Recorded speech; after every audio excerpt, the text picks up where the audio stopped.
Hello dear students, welcome back to your science class. So students, in our previous video, I have taught you nutrition in animals. We were talking about the chapter 6 life processes of class 10 science.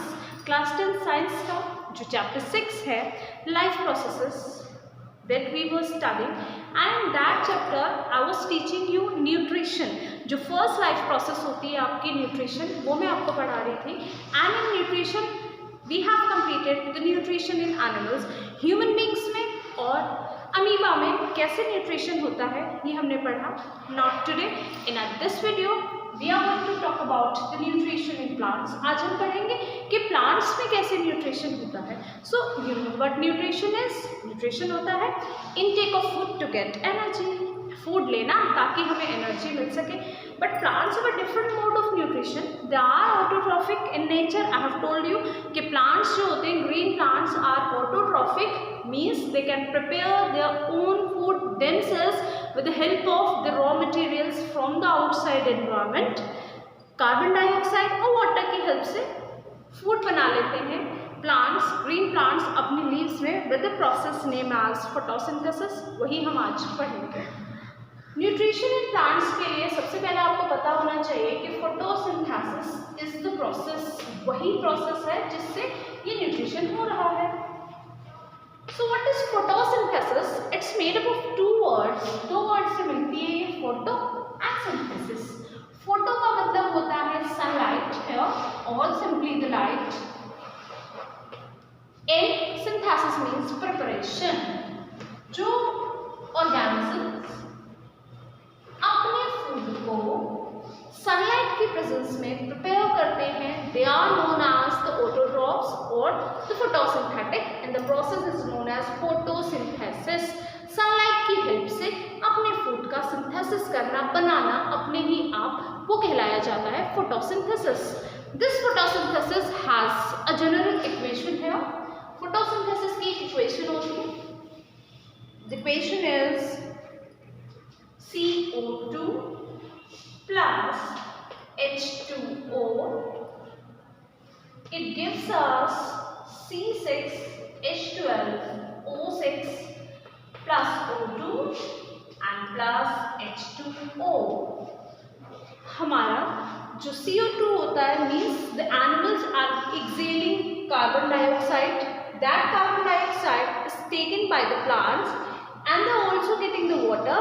But if they have chlorophyll and they are given the proper amount of sunlight, then they will form glucose or the food with the help of these raw materials. Carbon dioxide और water raw materials होते हैं plants के लिए, जिनकी help से chlorophyll और sunlight के presence में they make glucose or the starch C6H12O6. They release oxygen also, which is helpful for our breathing.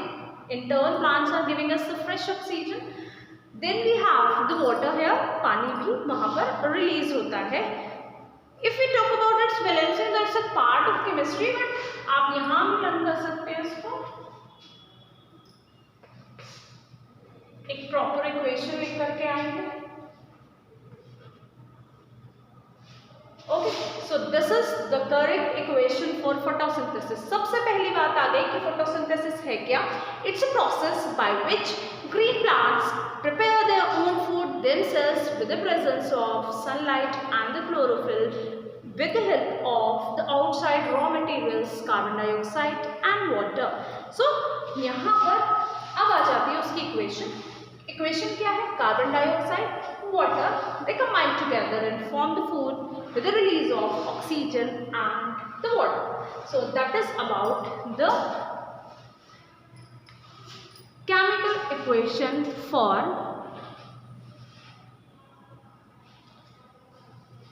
the process of photosynthesis. इसके बाद आता है आपका कि photosynthesis में क्या तो raw materials हैं and what are its necessary conditions. किस चीज़ की प्रेजेंस में फोटोसिंथेसिस होगी, क्या क्या इसके रिक्वायरमेंट्स. तो आप देखेंगे यहीं से, अगर हम बात करें रॉ मटेरियल्स की जो वो आउटसाइड एनवायरनमेंट से ले रही हैं, These are carbon dioxide and water. Carbon dioxide they are taking from the atmosphere and water they are taking with the help of their roots from the soil. ये दोनों raw materials हो गए. What about the necessary condition? जरूरी क्या है photosynthesis के लिए? ये भी जरूरी है. Carbon dioxide, water is also necessary, but chlorophyll and sunlight are also necessary for the process of photosynthesis to take place. Photosynthesis के प्रोसेस होने के लिए हमें सनलाइट भी चाहिए. Plants need sunlight, plants need chlorophyll, plants need carbon dioxide and they need water also. So these are the necessary condition. But अगर बात आएगी सिर्फ raw materials की तो these are only carbon dioxide and water. Now we have the steps of photosynthesis. Photosynthesis के क्या steps होते हैं? So फोटोसिंथेसिस में आपके you are having two kinds of reaction. पहले तो आपको ये पता होना चाहिए कि photosynthesis consist of two types of reaction. One is a light reaction and the second one is the dark reaction. एक होता है लाइट रिएक्शन और दूसरा होता है dark reaction. Light reaction, it's clear from the name, sunlight means ये वो reaction होता है which need sunlight for its process to take place. इसको होने के लिए सनलाइट की प्रेजेंस जरूरी है. The sunlight must be present for the light reaction to take place, whereas the dark reaction can take place in the presence or the absence of the sunlight. Sunlight की presence हो या absence हो, that is not necessary for the dark reaction. Light कहाँ necessary है? Light reaction में. वही name से इसके क्लियर होगा. अब आपके आते हैं there are 3 steps of the photosynthesis. Photosynthesis की जो प्रोसेस होती है वो 3 स्टेप्स में वर्क करती है आपकी. तो पहला स्टेप क्या है? सबसे पहले the plants are having the chlorophyll. Plants की लीव्स जो होती हैं they are green in colour due to the presence of a pigment called chlorophyll. एक पिगमेंट होता है लीव्स में जिसको क्लोरोफिल बोला जाता है. उस क्लोरोफिल पिगमेंट की वजह से ही the leaves are green in colour. Like our blood, they are in the blood we are having hemoglobin and due to the presence of hemoglobin our blood is red. Similarly the color of the leaves is green due to the presence of chlorophyll. chlorophyll के presence की वजह से जो leaves हैं उनका colour green होता है. तो जब उनके पास क्लोरोफिल है then what is the function of chlorophyll? chlorophyll traps the sunlight. chlorophyll क्या करता है? sunlight को trap करता है inside the leaves and this sunlight acts as a chemical energy and this chemical energy है. आपको पता था 2 चीजें आती हैं आपकी, क्लोरोफिल और सनलाइट. क्लोरोफिल किस लिए नेसेसरी है? To trap sunlight. सनलाइट को ट्रैप करने के लिए ये पिगमेंट जरूरी होता है. और सनलाइट क्या करेगी? Sunlight acts as a light energy and it causes some chemical reaction. और कौन सा केमिकल रिएक्शन होता है? तो लाइट रिएक्शन का फर्स्ट स्टेप क्या हो जाएगा? Trapping of sunlight by the chlorophyll. सबसे पहले क्या होगा?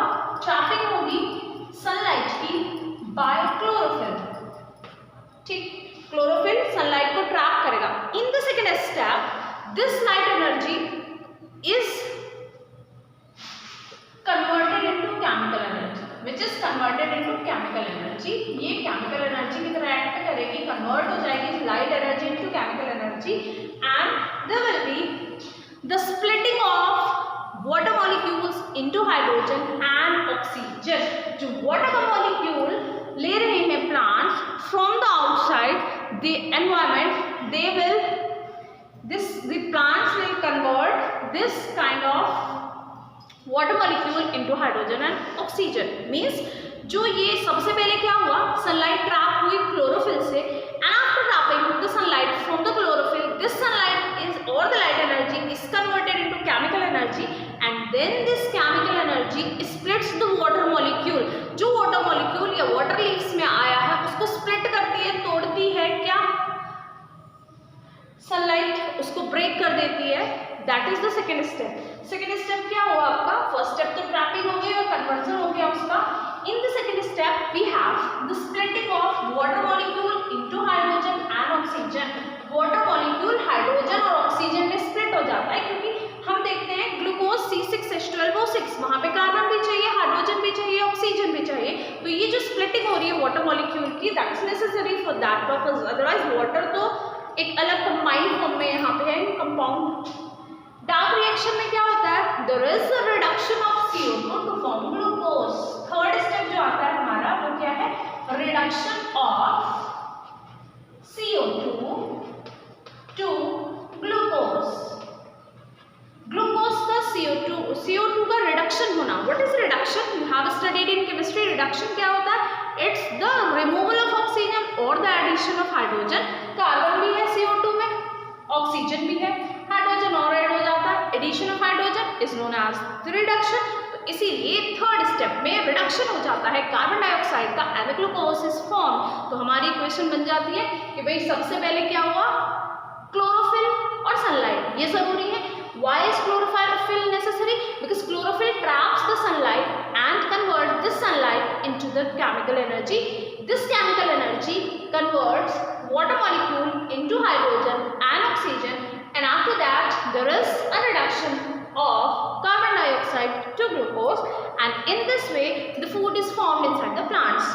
Now the question comes, how will you prove that all these four are necessary conditions for the photosynthesis? आप कैसे प्रूव करेंगे कि सनलाइट जरूरी है प्लांट्स के लिए, आप कैसे प्रूव करेंगे कि क्लोरोफिल जरूरी है? How do you prove that for photosynthesis carbon dioxide and water are needed?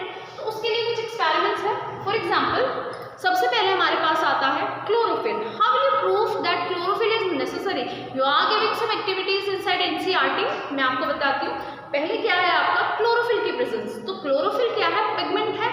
Then there is an experiment कि we will boil the leaf, a green coloured leaf in alcohol. Alcohol में हम एक water bath देंगे leaf को, उससे क्या होगा, उसका क्लोरोफिल रिमूव हो जाएगा। Then we will test it with the help of the iodine solution. फिर हम उसको आयोडीन सॉल्यूशन से टेस्ट करेंगे।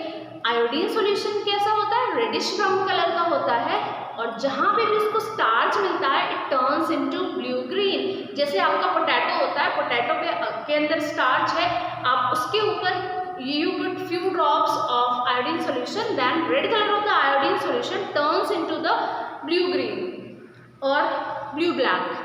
तो that is the presence of starch. Starch की प्रेजेंस होती है लीव्स में, because they are preparing the food और ग्लूकोज स्टार्च में कन्वर्ट हो रहा है वो। तो क्लोरोफिल अगर हम हटा देते हैं, जब हम स्टार्च को टेस्ट करते हैं तो वहाँ पर स्टार्च की प्रेजेंस नहीं होती है, नेगेटिव आयोडीन टेस्ट आता है। That means chlorophyll is necessary for photosynthesis, for the food formation. Secondly आपका आता है सनलाइट। सनलाइट ऑब्वियसली आप एक पॉटेड प्लांट को लेंगे and you will keep it in a dark room जहाँ बिल्कुल भी सनलाइट नहीं है। After few days you will see that the plants और द लीव्स स्टार्ट विल्टिंग, मुरझाना शुरू हो जाती हैं उसकी पत्तियां। Means the photosynthesis is not taking place, और लीफ को जब खाना नहीं मिल रहा है, प्लांट को खाना नहीं मिल रहा है, then the leaves started wilting down. तो वो विल्ट होना स्टार्ट हो जाती हैं, मुरझाना शुरू हो जाती हैं। The third one is CO2, carbon dioxide कैसे नेसेसरी है, उसके लिए we need potassium hydroxide. Potassium hydroxide क्या करेगा आपका, KOH, that will trap all the carbon dioxide. जितनी भी कार्बन डाइऑक्साइड होती है वो उसको ट्रैप कर लेता है, सारी कार्बन डाइऑक्साइड को अपने अंदर। तो हम क्या करेंगे, we will take a potted plant, उसको हम एक ग्लास जार से कवर करेंगे, जिसके अंदर हम एक पेट्री डिश में या वॉच ग्लास में KOH रखेंगे। KOH सारी जो कार्बन डाइऑक्साइड है उसको एब्जॉर्ब कर लेगा। When there is no carbon dioxide, then we will take the leaf and test it with the help of the iodine solution. Again the leaf doesn't turn blue black, means carbon dioxide is also necessary for photosynthesis. Water simply you know, आपने घर में भी देखा होगा, you plant the tree, आप उसमें 2-4 दिन पानी ना डालें, it starts wilting, तो वो wilt करना स्टार्ट कर जाती हैं उसकी leaves। तो that is about the photosynthesis. photosynthesis में हमें यही सब चीज़ें पढ़ के चलनी है। Now we will start respiration in plants as well as in animals. Before that you must know about कि स्टोमेटा क्या होते हैं। आपको पता है फोटोसिंथेसिस हो रही है, प्लांट्स को 2 चीज़ें चाहिए, plants need CO2 and plants need water. Water तो they are taking from the soil with the help of roots. Roots की हेल्प से वो soil से water ले रहे हैं, but from where they are getting CO2? They are getting CO2 from the atmosphere. उनको CO2 कहाँ से मिल रही है? एटमॉस्फेयर से। जो एनिमल्स अपनी CO2 एक्सेल करते हैं, that CO2 plants are inhaling, and in this way they get the CO2 for the conversion of और the production of the food. तो ये जो एटमॉस्फेयर से उनको CO2 मिल रही है या गैसेस एक्सचेंज हो रही है वो किसकी हेल्प से हो रही है? So that is with the help of stomata. बहुत इंपॉर्टेंट टॉपिक है, बहुत इंपॉर्टेंट पार्ट है प्लांट का। अगर उनके पास स्टोमेटा ना होते then plants are not be able to exchange the gases, plants gases exchange ना कर पाते। So what are stomata? Stomata हम पढ़ेंगे। स्टोमेटा क्या होते हैं? Stomata are the tiny pores, ये बहुत छोटे छोटे पोर्स होते हैं present on the lower surface of a leaf. Leaf के लोअर सरफेस पे प्रेजेंट होते हैं स्टोमेटा। स्टोमेटा क्या है? Stomata are the tiny pores which are present on the lower surface of a leaf. Why they are present only or mostly on the lower surfaces? Because if they were on the upper side of the leaf, अगर वो leaves के upper side पे होते then they have a direct contact with the sunlight, तो उनका direct contact होता है sunlight से। एंड क्योंकि स्टोमेटा के through he loss of water होता है, ट्रांसपिरेशन होता है, तो जितनी ज़्यादा धूप पड़ती है evaporation becomes the faster. You know that evaporation increases with increase in temperature. तो अगर उनको डायरेक्टली सनलाइट मिलती है तो वो लॉस ऑफ वाटर ज़्यादा कर सकते हैं। So that's why they are not present on the upper surface, they are present mostly on the lower surfaces to avoid excess loss of water. ये स्टोमेटा की बात होगी। दिखते कैसे हैं stomata? Stomata are having a kidney bean shaped cells called the guard cells. यहाँ पे होते हैं guard cells स्टोमेटा में and they have chloroplast और उनके पास होता है chloroplast। ये जो येलो स्ट्रक्चर आप देख रहे हैं किडनी पेन शेप्ड, किडनी के जैसा या राजमा के जैसा, that is the guard cells. Guard cell के अंदर होता है आपका क्लोरोप्लास्ट। ये हुआ guard cell. This is chloroplast.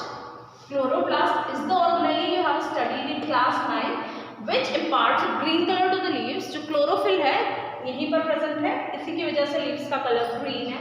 तो क्लोरोप्लास्ट में ऑर्गेनेली हो गए, cell organelle. Then we have the stomatal पोर।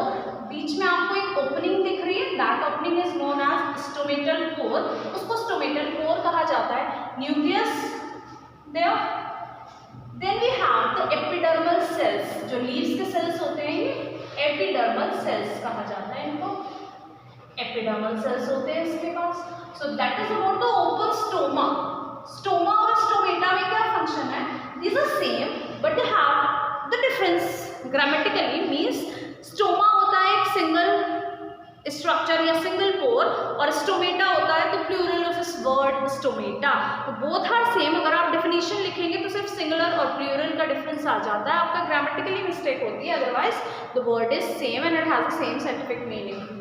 तो स्टोमा या स्टोमेटा ओपन क्यों है ये? क्योंकि इसका पोर ओपन हो रहा है क्या इसमें? Guard cell, chloroplast, stomatal pore and the epidermal cell in the nucleus. Guard cells क्या काम करते हैं? गार्ड सेल ओपन या क्लोज करने में स्टोमेटा को हेल्प करते हैं। Guard cells are responsible for the opening and closing of the stomata. How? जब वाटर इनके अंदर चला जाता है, when water enters the guard cells they get swell up, वो थोड़ा फूल जाते हैं। ऑब्वियस सी बात है, आप एक बलून में पानी भरेंगे, होली पे भरते हैं, तो वो बलून में जब आप पानी भर रहे हैं तो वो क्या हो जाता है? Get swell up. वो जो छोटा सा बलून है वो इतना बड़ा सा, जितनी उसकी कैपेसिटी होती है उतना बड़ा हो जाता है। Similarly here the guard cell swells up, then what happens? This pore gets open, ये ओपन हो जाता है और इन केस जब गार्ड सेल से पानी बाहर जाता है it gets shrink and this pore closes. तो ऐसे ही ओपनिंग और क्लोजिंग चलती रहती है स्टोमेटा की and gases exchange takes place. Stomata are open during the day time क्योंकि उनको वहाँ से CO2 एक्सचेंज करना है। CO2 ले करके वो अपनी फोटोसिंथेसिस की प्रोसेस कंटिन्यू कर सकते हैं। So they take carbon dioxide from the outside environment with the help of leaves and the stomatal pore present inside the leaves. उसके बाद आपका स्टोमेटा की बात आ गई।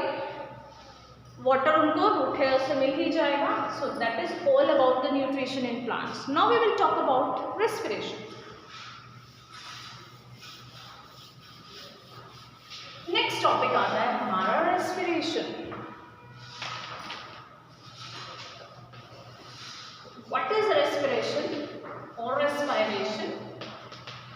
बताइए what is the meaning of respiration? If I ask you, तो आपके दिमाग में आएगा कि when the plants are exchanging their gases और द एनिमल्स और human beings are exchanging their gases, मैं सांस ले रही हूँ, आप सांस ले रहे हो, but that's called breathing, that's not respiration. It's a part of the process called respiration, but breathing itself cannot be considered as respiration. Respiration का मतलब क्या होता है? Oxidation of food to get energy. Food का oxidation होना ताकि हमें energy मिल सके. Oxidation of food to get energy. That is known as the respiration. Respiration में हमारे दो parts आ जाते हैं. One is the breathing and other is the cellular respiration या oxidation of food. Food की oxidation होना. So now you have the two processes in the respiration. Respiration दो process से मिलकर के बना है.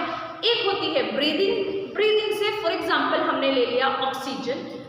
When we inhale oxygen, this oxygen mixes in our food and our food get oxidized and converted into ATP. और ATP क्या है? These are our energy currency. उसकी हेल्प से ही हम अपनी different processes, different activities अपनी लाइफ की continue करते हैं. We are considered to be alive because we respire. तो ये हो जाता है आपका दो स्टेप्स में ब्रीदिंग, ऑक्सीडेशन. ब्रीदिंग में भी दो स्टेप्स आते हैं. Breathing means to exchange gases. Means for example in human beings there is inhalation of oxygen and exhalation of CO2. तो यही दोनों का कॉम्बिनेशन ब्रीदिंग है. ब्रीदिंग मतलब सांस लेना. आप ऑक्सीजन अंदर ले रहे हो, कार्बन डाइऑक्साइड बॉडी से बाहर निकाल लो. This exchange of gases is known as the breathing. इसे ही हम ब्रीदिंग कहते हैं. और ऑक्सीडेशन क्या होता है? ऑक्सीडेशन का मतलब एडिशन ऑफ ऑक्सीजन. जो ऑक्सीजन आपने इनहेल की है उसी ऑक्सीजन का फूड में मिक्स होना, जिससे कि हमें एटीपी मिलता है, उसी को ही हम रेस्पिरेशन कहते हैं. सो that is the process of respiration. Now अगर हम सिंपल जनरल वर्ड्स में लिखें तो क्या होगा आपका? Food plus oxygen will give you energy. इसी से ही आपको एनर्जी मिल रही है. अब उसके साथ कुछ और बाई प्रोडक्ट्स भी आपको मिल सकते हैं. How? We will see here. तो सबसे पहले हमारे पास बात आती है कि what are the types of respiration. Respiration के टाइप्स क्या हैं? So respiration is of two types. Respiration दो टाइप की होती है. First is the aerobic respiration and the second is anaerobic respiration. एक होती है aerobic respiration और एक होती है anaerobic respiration. I think you must have listened the word aerobic. Aerobic dances होते हैं, aerobic exercises होती हैं. Aerobic means oxygen. Aerobic का सीधा combination जो है oxygen से है. Wherever you are requiring more amount of oxygen, जहाँ भी आपको oxygen का ज़्यादा amount चाहिए, वो processes आपकी aerobic कहलाई जाती है. Means aerobic respiration is the respiration which requires a large amount of oxygen, जिसमें ज़्यादा amount of oxygen हो, and there is the complete breakdown of food, और food का complete breakdown हो जाए to get energy. That is known as the aerobic respiration. तो aerobic respiration कौन सी है? Which takes place in the presence or excess. Presence word भी लिख सकते हैं आप और एक्सेस भी लिख सकते हैं ऑफ ऑक्सीजन. जब भी हमारे पास बहुत सारी ऑक्सीजन है, for example normally we are breathing, हम जो रेस्पिरेशन कर रहे हैं उसमें क्या है आपका लार्ज अमाउंट ऑफ ऑक्सीजन हमें मिल रही है एटमॉस्फेयर में. We are taking that oxygen, so that is the aerobic oxygen. But aerobic respiration, suppose हम कोई हैवी एक्सरसाइज करते हैं, we start some sports activity और वी स्टार्ट डांसिंग, तो उसमें भी क्या होता है आपका सांस फूलने लगती है. Why you start breathing faster? Because you require more amount of oxygen in that process. Normally आप चल रहे हैं तो that requires less amount of oxygen as compare to those exercises जो कि आपको एक स्पोर्ट्स एक्टिविटी या डांस एक्टिविटी में मिल रही है, एक्सरसाइजेस के लिए चाहिए, वहाँ आपको ज़्यादा ऑक्सीजन चाहिए, तो आपकी डिमांड बढ़ जाती है लंग्स से ऑक्सीजन के लिए. तो उसी चीज़ को बैलेंस करने के लिए हमारा जो रेट ऑफ रेस्पिरेशन है that becomes faster. Anaerobic respiration कौन सी होती है? The respiration which takes place in the absence, या तो कंप्लीटली एब्सेंस ऑफ ऑक्सीजन की, या फिर लैक ऑफ ऑक्सीजन, या फिर जहां पर ऑक्सीजन की कमी हो.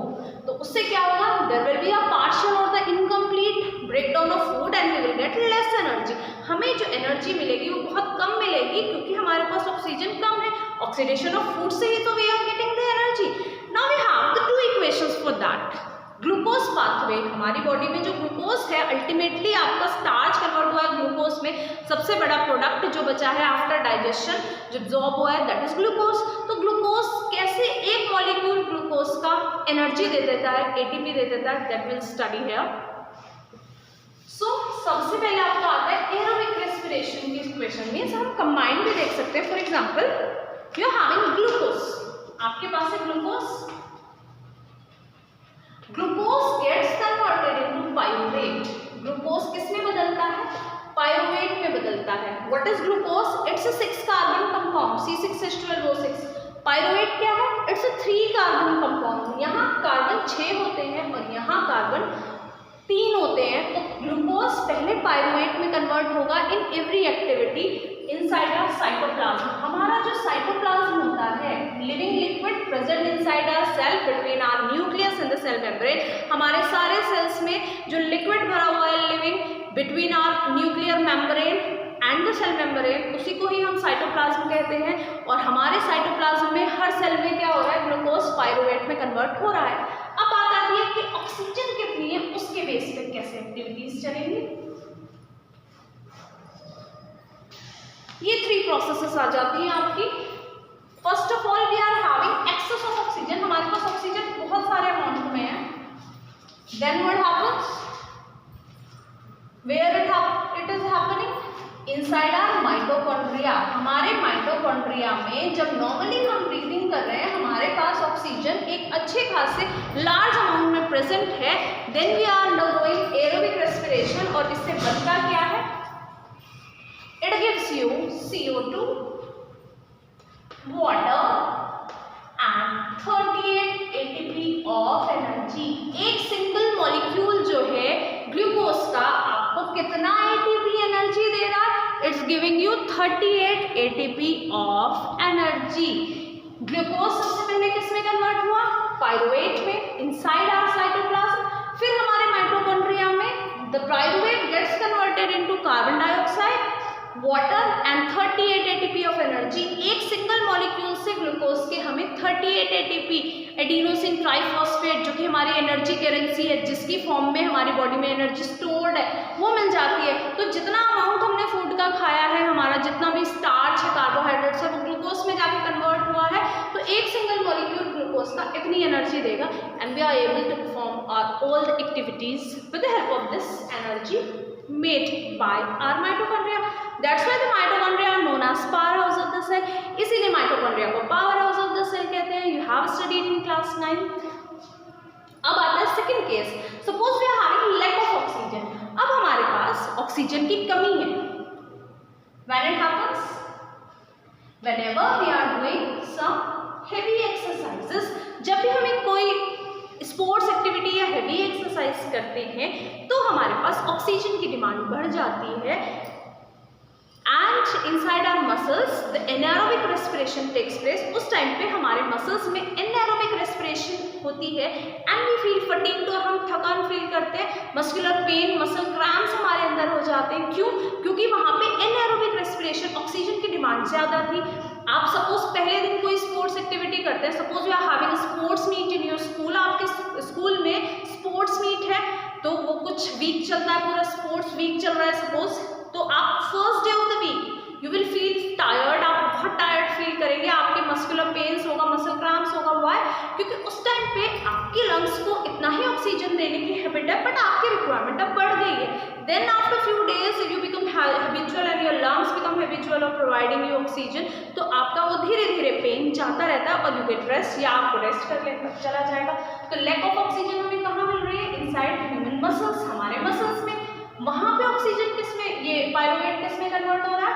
It gets converted into lactic acid and 2 ATP।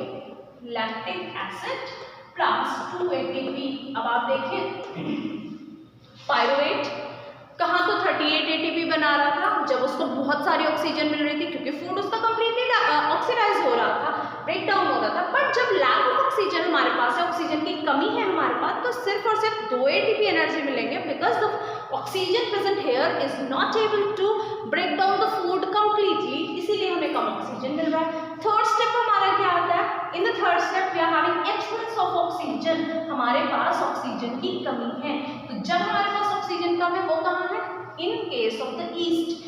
East is an organism, it's a fungi. Yeast ही ऐसा ऑर्गेनिज्म है which can respire without oxygen, बिना ऑक्सीजन के प्रेजेंस के ये काम कर रहा है। कैसे? It's pyruvates get converted into ethanol which is an alcohol plus CO2 carbon dioxide and 2 ATP of energy। यहाँ भी हमें सिर्फ और सिर्फ 2 ATP एनर्जी मिल रही है। तो फर्स्ट केस में हमारे पास क्या है? We are having a large amount of oxygen, oxygen हमारे पास ज्यादा थी, so we got CO2, water and 38 ATP of energy। Then in the next case we got less amount of oxygen, then there is the formation of lactic acid with 2 ATP of energy, and then we have the case of the yeast, and in case of yeast there is an absence of oxygen, so we are getting ethanol, carbon dioxide and only 2 ATP of energy।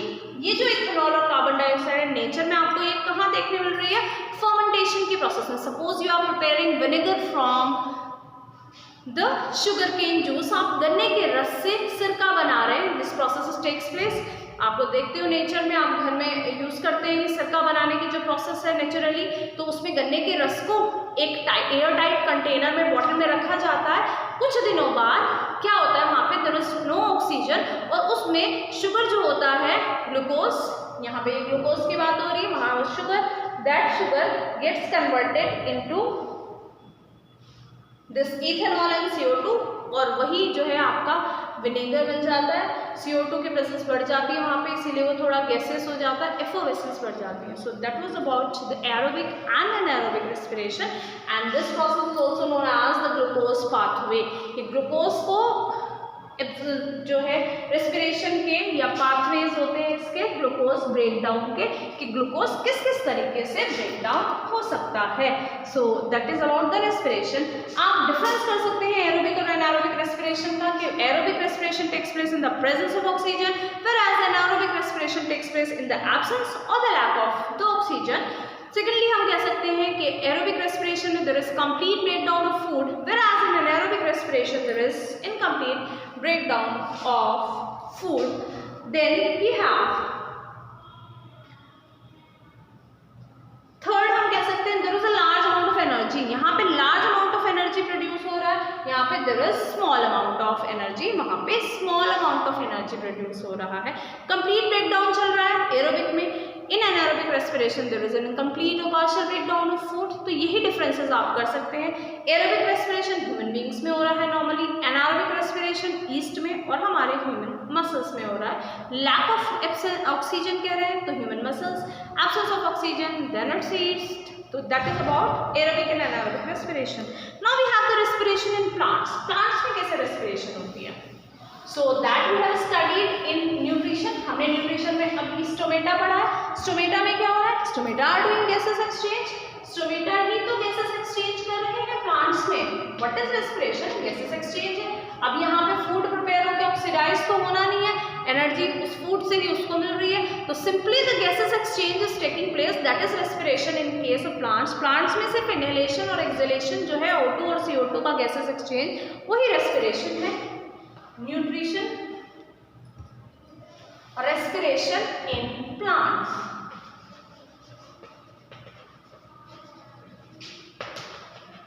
तो जब plants में respiration हो रहा है तो हमें stomata वाला ही बस ध्यान रखना है। स्टोमेटा के साथ साथ अगर लीव्स में रेस्पिरेशन की बात हो रही है तो that is stomata you have studied. अगर बात करें हम स्टेम की तो स्टेम में देयर आर लेंटिसल्स। लेंटिसल्स होते हैं, लेंटिसल्स क्या है? ये स्टेम और फ्रूट में प्रेजेंट होते हैं, they help in gases exchange. Leaves में तो गैसेस एक्सचेंज स्टोमेटा से हो रही है, स्टेम में और फ्रूट में जो है lenticels, these are the small pores in the stem. आपने किसी भी पेड़ की छोटी स्टेम होती है तो उसमें आपको वो डॉट्स इजीली दिख जाएंगे। जब वो बड़ा हो जाता है तब इतना आसानी से आप लेंटिसल्स नहीं देख सकते, बट कुछ स्टेम्स में आप आसानी से वो डॉट्स देख सकते हैं। फॉर एग्जाम्पल फ्रूट्स में भी आप देख सकते हैं, एप्पल हुआ, पेयर, उसमें क्या होता है आपका dotted like small pore like structures होते हैं जिनको हम लेंटिकल्स बोलते हैं, और वहीं से ही फ्रूट्स में और स्टेम में गैसेस एक्सचेंज होती है। And if we talk about the roots, then roots have the root hair. Roots में रूट हेयर होते हैं जिनकी प्रेजेंस से रूट्स में गैसेस एक्सचेंज चलता है, O2 और CO2 का एक्सचेंज चलता रहता है। So these are the structures inside the plants for the respiration. Now we have the respiration in human beings. अब आता है ह्यूमन बींग्स का respiration. What is happening in respiration in human beings? तो human beings के लिए एक अलग system है, that is known as the respiratory system. Human beings में आपका आ जाता है रेस्पिरेटरी सिस्टम। रेस्पिरेटरी सिस्टम क्या है? It's a group of organs which help in respiration. जो रेस्पिरेशन में हेल्प कर रहा है उन्हीं का ही जो ग्रुप होता है उसे कहते हैं रेस्पिरेटरी सिस्टम। क्या है इसमें? आपके लंग्स आ जाते हैं। लंग्स के साथ साथ लंग्स से पहले we talk about the nose and the nasal passage. हमारे पास सबसे पहले है नोज, फिर है नजल पैसेज। नजल पैसेज के बाद है larynx, pharynx, trachea, bronchi, bronchioles, alveoli and diaphragm। ये जितने सारे ऑर्गन्स आप देख रहे हैं that are making our respiratory system. हमारे रेस्पिरेटरी सिस्टम में ये पार्ट्स होते हैं nose, nasal passage, larynx, pharynx, trachea, bronchi, bronchioles, alveoli and diaphragm. तो यही हमारे क्या है? रेस्पिरेटरी ऑर्गन्स होते हैं।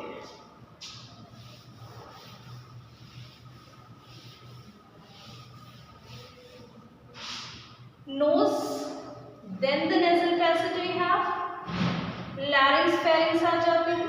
We have the trachea which is a cartilaginous structure, then we have bronchus, bronchus के बाद आ जाता है आपका bronchioles, bronchioles के बाद we have alveoli, after alveoli these alveoli are present inside our lungs, then we have the diaphragm। ये structures आपके human respiratory systems में होते हैं। तो ह्यूमन रेस्पिरेटरी सिस्टम के पास क्या क्या है? Human respiratory system compose of the nose. सबसे पहले हमारे पास आती है नोज, नोज के बाद nasal passage, after nasal passage we are having trachea, फिर हमारे पास ट्रैकिया है, larynx, pharynx are also there, then we have the lungs, wind pipe जिसमें डिवाइड हो रहा है that is known as the bronchi और ब्रोंकस। उसके बाद आपके आ जाते हैं उसमें जो डिवाइड हो गया है bronchioles, then we have the alveoli. ये जो स्ट्रक्चर आप देख रहे हैं एल्वेoli, एल्वेoli में ही मेन रेस्पिरेशन की प्रोसेस होती है। And the last one is diaphragm, और डायफ्रैगम में क्या होता है? एक मस्कुलर स्ट्रक्चर होता है जो लंग्स की वॉल्यूम को चेंज करता रहता है। तो सबसे पहली बात आती है नोज का क्या फंक्शन है। Everyone of you know the function of nose. Nose दो फंक्शन परफॉर्म करती है नोस्ट्रिल्स की हेल्प से। एक तो आपकी ऑक्सीजन और the air is getting inside your respiratory tract. First is the inhalation of air, secondly we have the filtration of air. जो एयर फिल्टर होती है वो आपके नोज हेयर से होती है। आपके नोज में जो प्रेजेंट हेयर होते हैं वहीं पे डस्ट पार्टिकल ट्रैप हो जाते हैं and you feel some dirtiness inside your nose. तो वो क्यों है? नोज हेयर की वजह से है, उन्होंने ही फिल्टर किया है एयर को। उसके बाद नजल पैसेज एक ट्यूब लाइक स्ट्रक्चर होता है जहाँ पे एयर पहुँचती है। फिर उसके बाद ट्रैकिया, लेरिंग्स और फेरिंग्स, कुछ ओपनिंग जो है आपका स्ट्रक्चर्स आ जाते हैं लेरिंग्स और फेरिंग्स। इसोफेगस और आपका विंड पाइप आपस में आगे पीछे पैरेलल टू ईच अदर जा, तो वहाँ पर लैरिंग्स एक स्ट्रक्चर हो गया। And larynx is also known as our voice box, उसको वॉइस बॉक्स भी कहते हैं। एडम सेपल आपने देखा लैरिंग्स जो होता है थोड़ा बड़ा होता है मेल्स में and in the females it's quite smaller, तो उसी से ही उनकी वॉइस में चेंज आता है, दैट्स कॉल्ड वॉइस बॉक्स। क्योंकि एयर की वजह से ही हमारा वोकल कॉर्ड वाइब्रेट हो रहा है, इसीलिए यहाँ पर ये स्ट्रक्चर्स प्रेजेंट है। फेरिंग्स उनको सेपरेट आउट कर रहा है, oesophagus and windpipe. Then we have the windpipe trachea. Trachea क्या है? हमारा विंड पाइप है जहाँ पे एयर नोज से नजल पैसेज में आई। Then in are trachea, trachea दो पार्ट्स में डिवाइड हो जाता है जिसको हम ब्रोंकाई या ब्रोंकस बोलते हैं। एक है तो ब्रोंकस, दोनों है तो ब्रोंकाई बोलेंगे। एयर ट्रांसफर हो जाती है from trachea to the bronchi, then from bronchi to the bronchioles. ये आपको जो स्ट्रक्चर्स दिख रहे हैं ब्रोंकस से फैलते हुए, ये होते हैं आपके bronchioles. Then air goes to the bronchioles and after that the alveoli. Alveoli are the main site of respiration. Main जो gases exchange होती है वो alveoli में होती है. These are the balloon-like structure which helps in gases exchange and they are surrounded by blood capillaries जिससे exchange of gases आसानी से ब्लड से पहुंच जाती है ऑक्सीजन.